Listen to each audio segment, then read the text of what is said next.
महाराष्ट्राला यशोमती ठाकूरांसारख्या बुलंद व कणखर नेतृत्वाची गरज. आमदार विनेश फोगाट. नामांकन रॅली व सभेला नागरिकांची अफाट गर्दी. महाविकास आघाडीच्या उमेदवार यशोमती ठाकूरांचा नामांकन अर्ज दाखल. तिवसा येथे लोकनेते यशोमती ठाकूर यांचे शक्ती प्रदर्शन.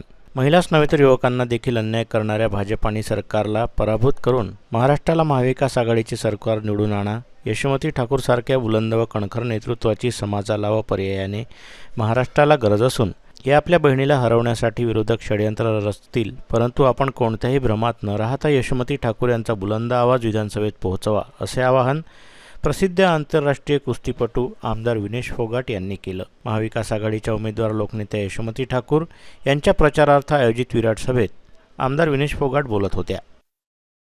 इन लड़ने वाली माताओं के बीच में आने के लिए इस पवित्र धरती को सलाम करती हूँ और आपकी बेटी में आज इस धरती पे आके जो जोश आया है, मैं देख रही हूँ मेरे सामने मेरी माताएं बहनें बैठी हैं।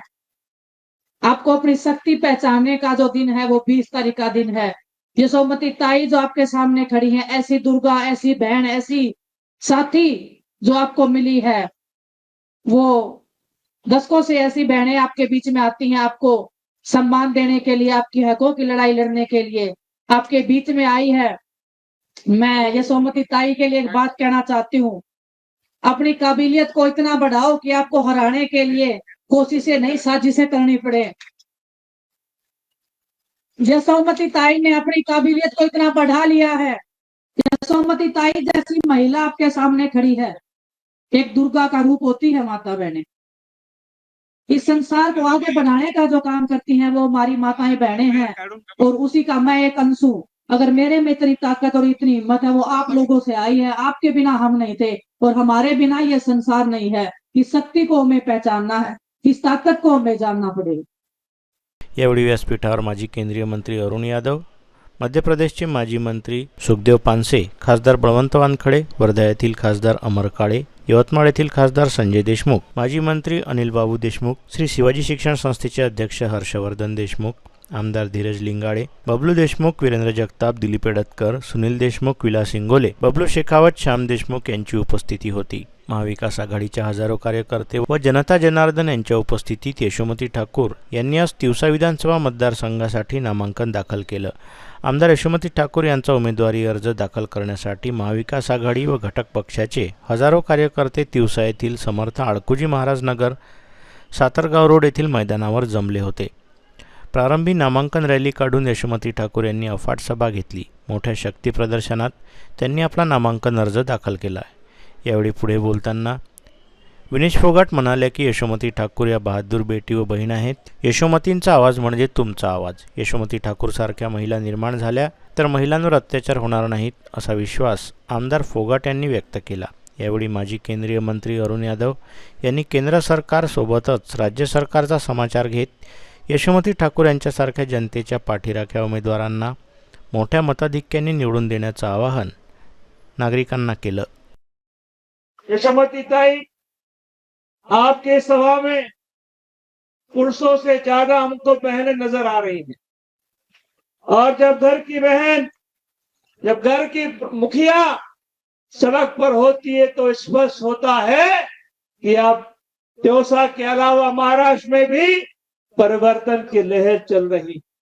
अभी सुखदेव पासे जी से मैं बात कर रहा था कि इस बार समूचे महाराष्ट्र में विदर्भ में नहीं, पूरे महाराष्ट्र में बदलाव की बयार है और ये बदलाव निश्चित तौर पर आने वाले दिनों में इस महाराष्ट्र में होने जा रहा है. खासदार अमर काळे यांनी देखील आपले विचार व्यक्त करत भाजपा व महायुतीच्या उमेदवारांची लोकसभेत कशी दयनीय अवस्था झाली याची सर्वांनाच कल्पना आहे याची धास्ती घेऊन विद्यमान सरकारने अनेक योजनांची प्रलोभने जनतेला दाखवली. अशा फोकनाड सरकारला खाली खेचण्याची वेळ आली असून आता महाविकास आघाडीचे सरकार स्थापन होणार असा आशावाद महाविकास आघाडीच्या नेत्यांनी यावेळी व्यक्त केला.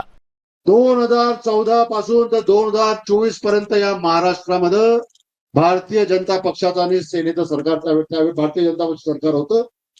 फक्त मध्यंतरीचे 2 वर्ष हे उद्धवजी मुख्यमंत्री होते आणि तो काळ करोनाचा काळ होता आणि त्याच्यानंतर पुन्हा देवेंद्र फडणवीस आणि शिंदे सरकार या राज्यामध्ये आलं, परंतु 2014 पासून तर 2024 पर्यंत या लोकांना कधीच या महाराष्ट्रातली लाडकी बहीण आठवली नाही, हे आपण लक्षात घ्या. लाडकी बहीण केव्हा आठवली? लाडकी बहिणा तेव्हा आठवली ज्या वेळेला या लोकांनी या महाराष्ट्रामध्ये स्वप्न बघितलं होतं लोकसभेच्या निवडणुकीच्या वेळेला, की भारतीय जनता पक्षाचे चंद्रशेखर बावनकुळे असेल, देवेंद्र फडणवीस असेल, का महाराष्ट्रातले जे कोणते भारतीय जनता पक्षाचे नेते असेल, ते सांगताना आपल्याला सांगत होते की महाराष्ट्रातल्या 48 जागांपैकी 45 जागा भारतीय जनता पक्ष आणि शिवसेना जिंकल्याशिवाय राहणार नाही, शिंदे सेना जिंकल्याशिवाय राहणार नाही.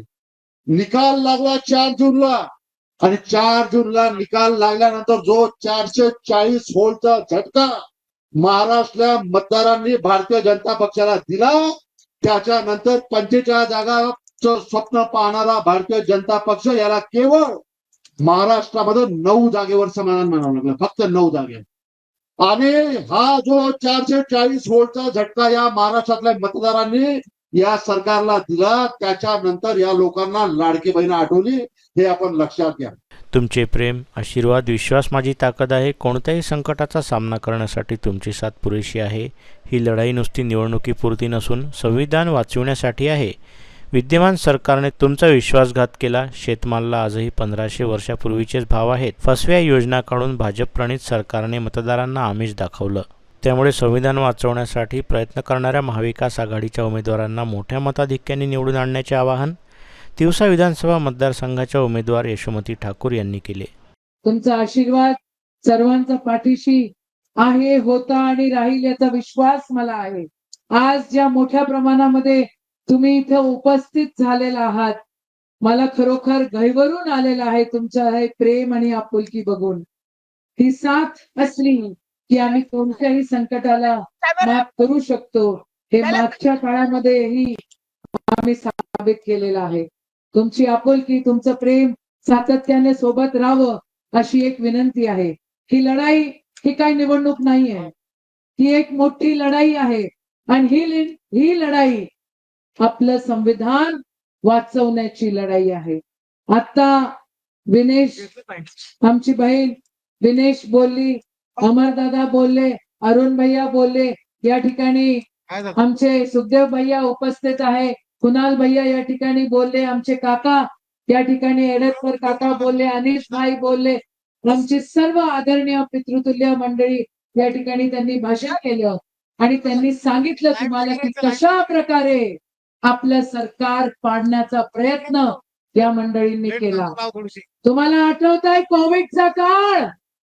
कोविड आठवतंय का? माझ्या महिला भगिनींना कोविड आठवतंय का? आठवतंय का? त्यावेळेला मुख्यमंत्री कोण होते? आदरणीय उद्धव साहेब मुख्यमंत्री होते. आणि एवढा संकटाचा काळ त्यांनी कसा सांभाळला, सातत्यानं तुमचा संपर्क त्यांनी करायचा प्रयत्न केला. माझं घर माझी जबाबदारी या ठिकाणी उपक्रम राबवला आणि सातत्याने तुमच्या आमच्या सगळ्यांच्या कॉन्टॅक्ट मध्ये राहिले. कठीण काळ होता, सगळे दुकानं बंद होते. कसं काय पुरवायचं, अन्नधान्य कसं पुरवायचं, त्या ठिकाणी कामं कशी आपण करायची. माझा शेतकरी बांधव तुम्हाला आठवत असेल काय होता त्या काळातही सोयाबीनचा भाव. 3 वर्ष आधी सोयाबीनचा भाव काय होता? काय होता? 7,000 8,000 केला होता संकटाच्या काळामध्ये पण. आणि आता काय आहे? हे नेतृत्व आपण जपलं पाहिजे. असं नेतृत्व लाभणं आपल्या जिल्ह्याचं भाग्य आहे. त्यामुळे या विधानसभा निवडणुकीत यशोमती ठाकूर यांना प्रचंड मताधिक्याने निवडून आणावे असे आवाहन खासदार बळवंत वानखडे यांनी केले. आदरणीय यशोमतीताई ठाकूर यांच्या नामांकन दाखल करण्याच्या प्रसंगी उपस्थित असलेले सर्व मान्यवर आणि आपण या प्रसंगी आशीर्वाद देण्यासाठी जमलेले सर्व जनसागर, आपल्या सगळ्यांना माहित आहे की गेल्या 3 तपापासून आदरणीय यशोमतीताई आपल्या मतदारसंघाचं प्रतिनिधित्व करत आहेत. आणि या प्रतिनिधित्व करत असताना, लोकप्रतिनिधी मधून काम करत असताना या तिवसा मतदारसंघाचा सर्वांगीण विकास, माणूस हा केंद्रबिंदू समजून माणूस हा केंद्रबिंदू समजून त्यांचा विकास हा सातत्याने त्यांनी केलेला आहे. मग आरोग्याची वारी असेल, महिलांसाठी विविध उद्योग असतील, आमच्या मुलींसाठी ब्युटी पार्लर सारखे छोटे छोटे उद्योग असतील, असे एक ना एक अनेक उद्योग आदरणीय यशोमतीताईच्या माध्यमातून या मतदारसंघात झाले. विकासाच्या संदर्भात बोलताना मी हे म्हणेल की मोजरी विकास आराखडा असेल, नंतर कौंडण्यपूर विकास आराखडा असेल, वलगाव विकास आराखडा असेल किंवा अन्य विकास आराखड्याबरोबरच या तिवसा शहराचा सुद्धा विकास सातत्याने केला आहे. गेल्या काही दिवसापासून जी काही पाण्याची अडचण होती, ती पाण्याची अडचण सुद्धा गेल्या 1 महिन्याच्या अगोदर 15 दिवसाच्या अगोदरच त्यांनी पूर्ण केली. मी हे म्हणेल की ती जी काही पाणी पुरवठा योजना आणली, त्या पाणी पुरवठा योजनेमुळे तिवसा शहराचा एकदम पूर्णतः विकास झालेला आहे. कारण जे काही रस्ते नाले असतील किंवा इतर काही विकास असेल, तो सातत्याने त्यांनी तिवसाचा तर केलाच. पाण्याचा प्रश्न जटिल होता, तो पाण्याचा प्रश्न सुद्धा त्यांनी सोडवला. आणि जे काही आतापर्यंत आपल्या गावात काम केले ते आपल्या सर्वांच्या समोर आहेत.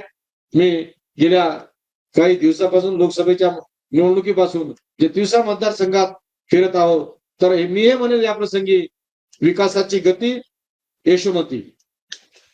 व्हिडिओला लाईक करा, शेअर करा.